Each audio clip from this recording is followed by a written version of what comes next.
La petite poule rousse, une histoire racontée par Pierre Delis, illustrée par Cécile Udrisier aux éditions Didier Jeunesse.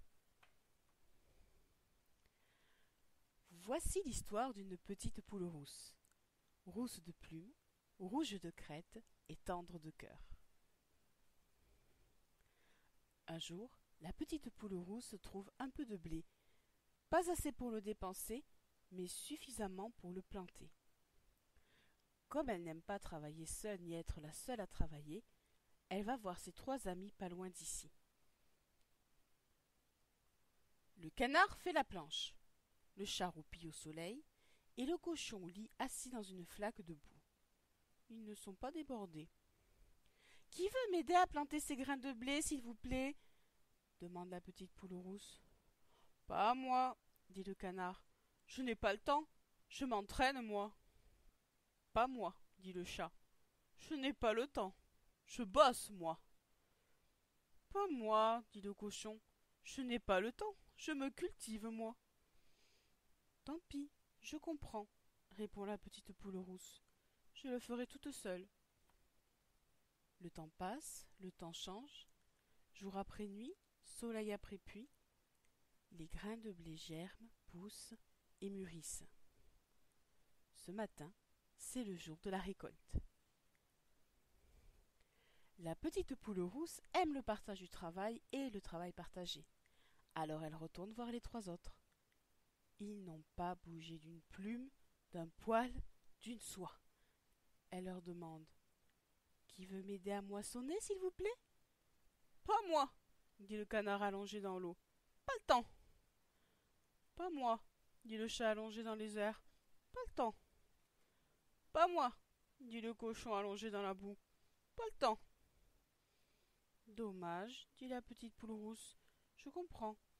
Je le ferai encore toute seule. » Elle coupe, elle moissonne, elle récolte les épis et les met dans un sac qu'il faut maintenant porter au moulin. La petite poule rousse, qui aime le travail bien fait et bien faire son travail en compagnie, demande aux 3 autres: « Qui voudrait m'aider à porter le sac de blé au moulin, s'il vous plaît ?» Le canard, le chat et le cochon sont toujours plongés dans l'eau, la sieste ou la lecture. Ils lui répondent: « Pas à nous. Tu vois bien que nous sommes débordés. »«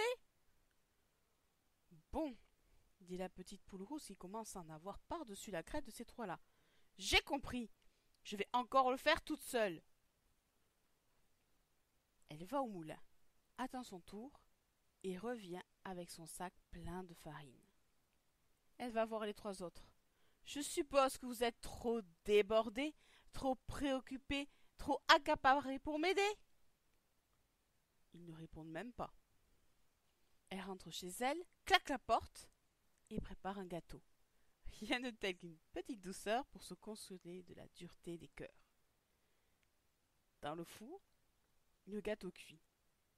Sur son fauteuil, la petite poule rousse rêve d'œufs et de poussins. Dehors, les 3 autres s'arrêtent net. Une odeur délicieuse leur rentre par les trous du bec, du museau et du groin. Comme le parfum du gâteau vient de chez la petite poule rousse, ils décident de lui rendre une petite visite. Cela fait si longtemps qu'ils ne l'ont pas vue. « Petite poule rousse, ce gâteau est trop gros. Nous sommes tes amis, on peut t'aider à le manger. Et puis, c'est mieux de partager. »« Vous avez raison, » leur répond la petite poule rousse. « Qui en voudra ?»« Moi !» dit le canard. « Moi !» dit le chat. « Moi !» dit le cochon.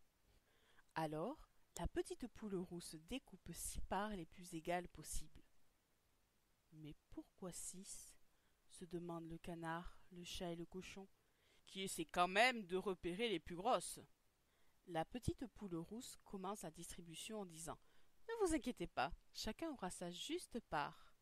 En voici une pour celle qui a trouvé les grains de blé, une pour celle qui les a plantés, une pour celle qui a moissonné les épis de blé, une pour celle qui les a portés au moulin, une pour celle qui a cuisiné, Et la dernière, c'est pour moi qui vous ai supporté et qui ne l'ai pas volé.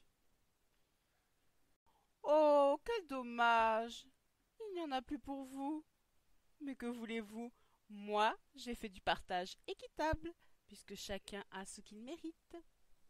Les trois sont repartis piteux et dépités. La petite poule rousse a savouré son gâteau.